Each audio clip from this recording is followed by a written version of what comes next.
En við byrjum á Geir H. Haarde, forsætisráðherra sem sestur hjá Sigmari. Geir, vertu velkomin í Kastljós. Takk fyrir. Við skulum kannski byrja því að reyna að fá það fram hjá þér. Þú, eða þetta gerist allt saman í dag.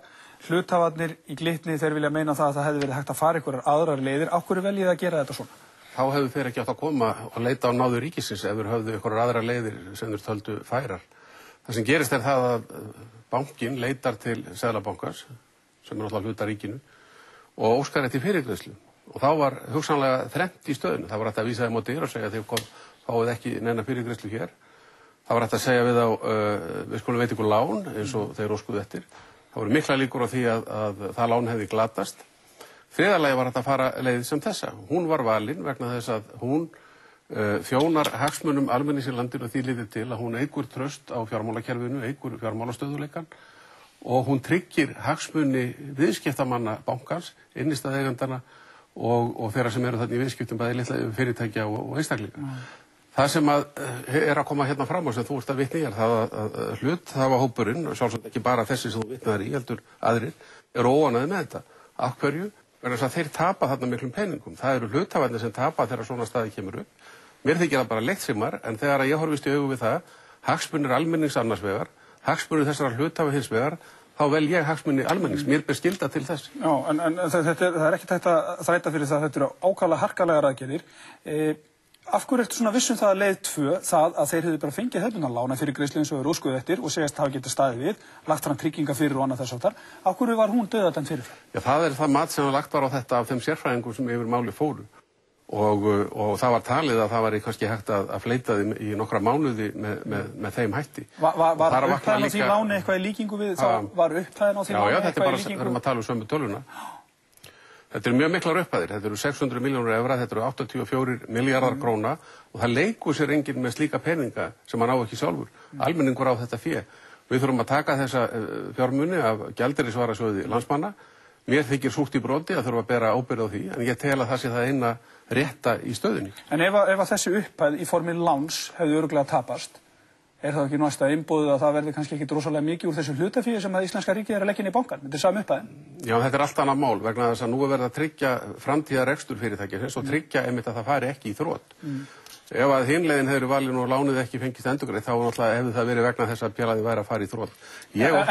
En bara önnur leið sem hefði verið, sem að stjórnarformaður Glitnis bent á, það er að þið hefðu komið inn með hlutafé en kannski ekki alveg 75% af hlutafé bankans, heldur kannski 50% eitthvað þar umkring. Nei, hann er að tala um að það hlutafé sem fór inn, fjárhæðin, hefði verið metin sem 50%. Það er það sem hann er að tala um. Það töldum við ekki fært að gera. Við töldum að við erum að hafa þarna afgerandi meiri hluta til að geta tekið nauðsynlegar ákvarðanir og jafnframt kannski má gagnrýna okkur fyrir það að það hafi ekki farið alla leið og haft þetta 100%. Hefði það verið eðlilegra heldur en að fara í hináttina? Það er gert í mörgum öðrum löndum. Við töldum það ekki rétt í þessari stöðu. Við töldum að það var eðlilegt að hluthafarnir hefðu þarna tækifæri til að vinna sig upp og ná upp aftur þessu tapi ef að félagið gengur vel.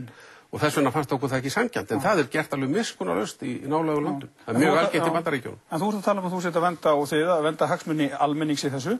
Auðvitað er það almenningur, 20.000 manna sem á hlutafé í Glitni sem er núna að tapa háum fjárhæðum. Þetta er ekki bara Jónaskir og einhverju menn sem er milljarða, þetta er líka bara almenningur í landinu sem betur fyrir eru þarna mjög margir sem hafa fjárfest á hlutabréfamarkaðnum á Íslandi og það gengur upp og niður eins og kunnugt er. En þegar menn kaupa hlutabréf og leggja fram hlutafé, þá eru þeir að taka áhættu í atvinnurekstri. Það vita allir menn sem það gera. Og áhættan birtist í því að ef það gengur illa, tala nú ekki með félag fyrir þrot, að þá tapa menn hlutafénu sínu.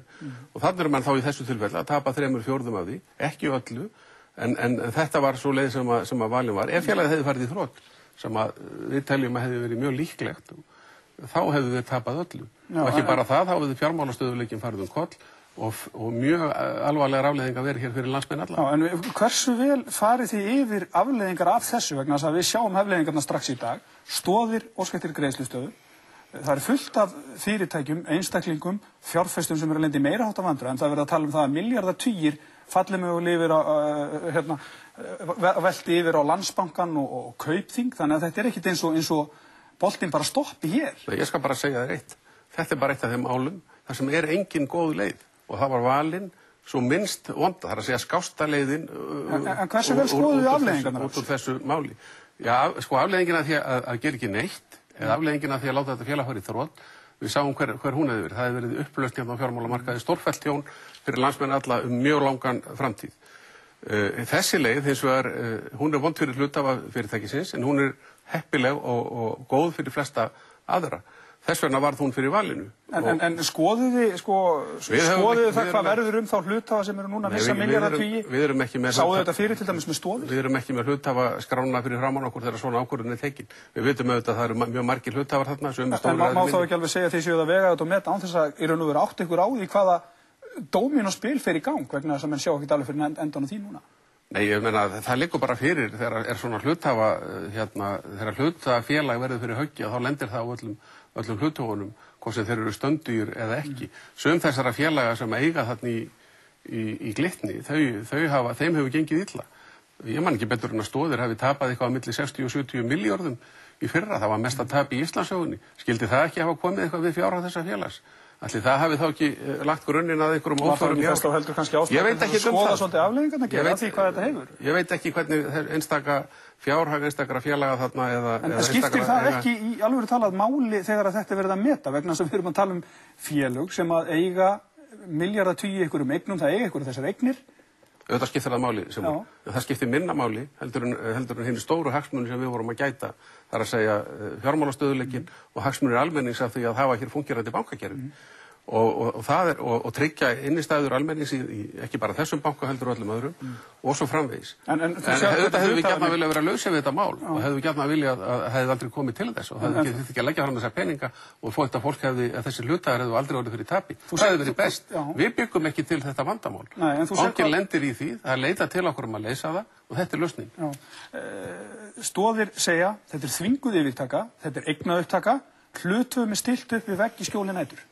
Já, þetta er bara rangt og þetta er bara eiginlega furðuleg útlegging. Sko, það var enginn sem bað Glitnum að koma og leita til ríkisins aðstoð. En var þetta ekki þannig að þið í raun og veru settu þeim bara ákveðna, samkvæmt mínum heimildum þá þetta þannig að þeir líta til ykkar eða Seðlabankans með lána fyrir greiðslu og leggja fram einhverja tryggingar og annað þegar þá veruna. Því er hafnað, þá koma þeir með annað dæmi.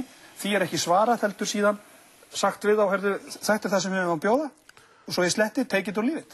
Þegar menn koma inn í Seðlabankann með vandamál af þessu tagi, þá verða þeir að upplýsa það eftir á, ef þeir hafa fengið synjun, að þeir hafa verið komnir í þá stöðu að hafa þurft að biðja aðstoð. Það hefur yfirleitt mjög alvarlegar afleiðingar fyrir félag og getur leitt til þess að það fari í þrot. Með öðrum orðum, menn kom ekki og biðjum svona aðstoð nema það sé mjög illa komið fyrir þeim. Og þá bara er ekki margir leikir í slíkri stöðu og það er ekki hægt að semja við það félagið sem að þannig er ástatt niðurstöðuna. Það er ekki hægt að sitja og reyna að kokka einhverja sérstaka... Það eru þá engir samningafundir í gangi eða samskipti á milli bankars, ríkisstjórnarinnar... Það eru þetta samskipti, það eru samtöl, en það er ekki samningar. Mér er sagt og hef heimildi fyrir því að þeir hafa ekki heyrt í ykkur í einhverja 2 sólarhringa og meðan... Já, ég veit nú bara hvað ég talaði oft við þessa menn, en ég var auðvitað ekki inn samningum og þetta mál fer í gegnum Seðlabankann. Þeir eru að kvart undan honum býst ég við, en ég tel ekki að það sé eðlilegar umkvartanir. Er það Seðlabankinn sem teiknar upp þessa lendingu eða er það ríkisstjórnin? Seðlabankinn ráðleggur okkur í þessu máli, en það er ríkisstjórnin sem ber hérna pólitísku ábyrgðarmálinu og hefur náttúrulega í krafti síns umboðs það leyfi sem hún þarf til þess að gera þetta. Seðlabankinn sem leggur þetta til og þið samþykkið að fara þessa leið. Já, það má segja það sé þannig og Seðlabankinn síðan framkvæmir þennan gjörning, annast hann. Já, sumir hafa velt því upp hvort að eðlilegt hefði verið að ráðherrar Samfylkingarinnar hefði verið þarna meira með, þeir virtust ekki vita mikið þetta sumir hverjir að minnsta kosti helgina. Var eitthvað það að ræða að flokkarnir ræddu ekki nógu mikið saman þetta sem myndar ríkisstjórnina? Nei, ég held að það sé rangt. Við utanríkisráðherra töluðum þessi mál áður en ég fór heim frá Bandaríkjunum á föstudeginum. Ég var í símasambandi við hana á laugardeginum. Hvað með bankamálaráðherra? Ég var í símasambandi við hana á sunnudeginum.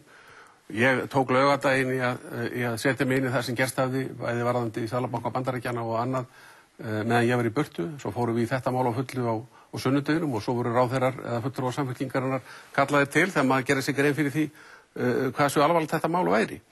Þá talaði ég aftur við utanríkisráðherrann sem að tilnefndi sérstakann fulltrúa fyrir sig sem er iðnaðarráðherra, hann hennar staðgengill og við fórum í þetta saman í gærkvöldi. Hefði ekki verið eðlilegt að bankamálaráðherrann hefði komið inn í þetta mál fyrir stjórn? Það má vel vera sko, en Samfylkingin ræði því hvernig hún hafa sínum málum og hann auðvitað var alveg upplýstur þetta og aðstofamaður hans sem er sérstakur efnahagssérfræðingur og ráðgjafi Samfylkingarinnar í mörgum málum, hann var með í þessu. Já. Nú höfum við heimildi fyrir því að það hefur verið rætt að einn möguleikin í þessu sé sá að Glitnir og Landsbankinn sameinast í vikunni. Í þessari komandi viku? Já. Ég veit það ekki, ég veit að það er hugmynd sem hefur verið í gangi nokkra hríð. Það byggðist auðvitað á því að þessir bankar getur mæst nokkurn veginn á jafnréttisgrundvelli og sami sín í milli. Er verið að ræða þetta núna eftir þessa atburði í dag að Glitnir og Landsbankinn sameinast? Ég veit það ekki, það er bara einhver hlutir sem að þessi félög verða þá að tala um. En að því að félög er náttúrulega svo stóru hluti í eigu ríkisins, þú myndir vantilega vita það. Hvað segir þú? Þú myndir nú vantilega vita að það væri að því að núna... Já, ég býst við því að ég myndi vita það, en það eðlilega er í svona máli og það hefur átt að gera það í síðustu viku eða jafnvel enn fyrr að reyna að ná samkomulaginu sín í milli og ef þeir hefðu kert sig þá einhvern atbeina ríkisins að koma þá með það til okkar. Hafa núverandi eigendur Glitnis rætt við eigendur Landsbankans þetta núna í dag? Ég veit ekki það. Við erum ekki núverandi eigendur Glitnis. Já, eða verðandi eigendur? Nei, ég hef ekki svo að mér sé kunnugt um. Nei, þú hefur ekki átt einhverja fundi með Björgólfi og þeim þetta eða Við höfum ekki átt slíka fundi, en ég er nú í ágættu sambandi. Væri þetta æskilegt að þetta myndi gerast? Ég er nú í ágættu sambandi við þessa menn og tala oft við þá og ekkert athugavert við það. Ég ger mig fara að fylgjast með því sem er að gerast í bankaheiminum. Væri það æskilegt að þessir bankar sameinuðust svona í ljósi þess sem gerist með Glitni í dag? Það má vel vera að það sé æskilegt þegar að hægist í þessu og ef það er ljóst að það er að ná þarna heildarhagræðingu í bankakerfinu, ég tel að það gæti alveg verið niðurstaðan að þessi bankar sameinuðust en ég ætla ekki að gefa mér það fyrirfram og það er heldur ekkert sama á hvað skilmálum slíkt gerist. Nei. En núna ekki eftir að ríkið verður þarna stærsti eigandi Glitnis. En það sá það enginn fyrir virtistu herra, eða minnst þú kannski töluðum en þannig, þú og Lárus Velding og fleiri, að þetta geti gerst fyrir Glitni. Núna tala allir eins og þetta geti ekki gerst fyrir Landsbankann og Kaupþing, en það er full ástæða til þess að spyrja þig og það vantarlega með talsverðum þunga. Ef þetta gerist fyrir Landsbankann eða Kaupþing, kemur þá ríkið inn með sama hætti og er ríkið í stakk búið til að gera það? Þetta er náttúrulega spurning sem er ekki alltaf þess að maður hafi svar við. Ég tel að við höfum burði til þess, ríkið. Þið hafið burði til þess? Ég tel það. Það fer auðvitað eftir því hvað miklu mæli það væri að tefla. Hins vegar tel ég nú enga líkur á því að þetta gerist og þú nefnir það réttilega og vitnir það sem bæði ég og bankastjórinn í Glitni höfum sagt að þetta væri afskaplega ólíklegt. Hvað gerðist í millitíðinni? Jú, 15. september, fjárfestingarbankin risastóri fór Lehman Brothers á hausinn. Það hafði þvílíkar afleiðingar allan heim að það eru sko búið að sem sagt útlán í bankaheiminum til annarra banka hafa stórkostlega minnkað.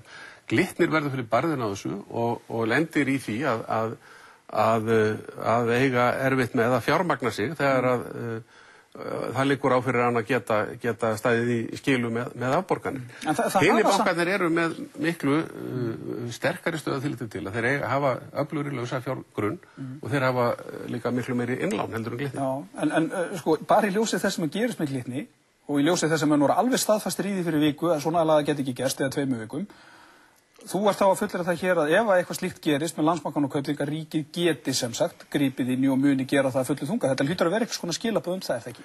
Sko, ég held að við séum búin að senda mjög mikilvæg skilaboð út í heim og út allt með því sem gerðist hérna í morgun.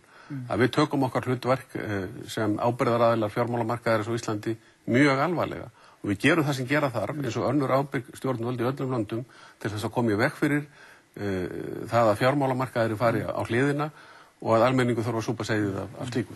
En Geir, svo ég spyrði nú bara alveg hérna vafningslaust vegna þess að það er búið að tala mikið við þig efnahagsmál og þessi bankamál öll og þú hefur þráfallega sagt að bankarnir, íslenska bankakerfi standi vel, þeir séu allir prýðilega í stakk búnir til þess að mæta áföllum, álagspróf og annað gefið það til kynna. Þú hefur líka alltaf sagt þegar gengið hefur náð einhverju sögulegri lægð og þetta færi nú allt saman að fara til betri vegar sem hefur ekki gerst. Ekki bara staðan svo að það einhver atburðarás í gangi og þið hafið ekki hugmyndum hvað gerst? Það náttúrulega þannig með frjálsa markaði að það getur engin mannlegur máttur sagt fyrir það hvernig þeir þróast ef að það móti blæst til dæmis eða ef að óvæntið atvik kom upp. Það gat engin maður og hefði ekki nokkuð maður trúað því hér 2. september þegar þið voruð með Lárus í viðtali hér í sjónvarpinu hvað myndi gerast þarna þann 15. við gjaldþrot Lehman Brothers. Í nótt fóru 3 bankar á hliðina í Evrópu og þeim var bjargað í fallinu miskust einhverju þeirra og það fullt af fjármálafyrirtækjum, það ekki eins og sagt frá því hérna í Evrópanastar sem hafa verið að súpa seiða þessari þróun. Í Danmörku eru þeir 4 eða 5. Það sem kannski undirliggjandi, Geir, og svo ég segi það bara beint, þegar þið eruð að segja að allt sé í himnalagi, ekki allt sé í himnalagi, heldur allt fari nú að fara til betri vegar og eru það að reyna að hughreysta almenning einhvern veginn en því, ekki bara staðreyndin svo að þið vitið þetta ekki neitt? Við vitum suma hluti og aðrir ekki. Ég gæti ekki vitað að Lehman Brothers var að fara á hausinn.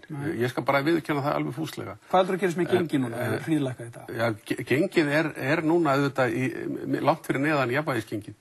Gengisvísitalan semst allt og há. Þetta náttúrulega mjög vont. Þetta mjög vont fyrir almenningi í landinu. Þetta eykur verðbólguna, hækkar bensínið og hækkar nauðsynjar fyrir fólki og það það sem við höfum mestar áhyggjur af í þessu. En hvort að gengið réttir sig af núna alveg á næstu dögum eða yfir einhvern lengri tíma, ekki veit ég það og ekki þú. En við gerum það sem við getum til þess að halda þessum hlutum á réttu róli.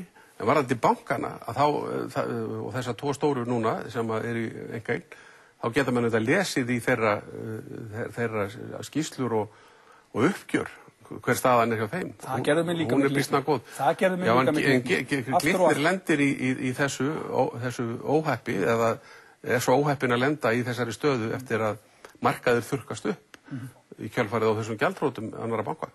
Og nú vildi ég bara segja að morgun verður mjög spennandi að fylgjast með markaðunum vegna þess að Bandaríkjaþingið búið að hafna þarna löggjöf sem að við vorum nú flest hver að vona myndi áfram að ganga og það getur haft mjög miklar afleiðingar og mjög vondar á mörkuðum allan heim.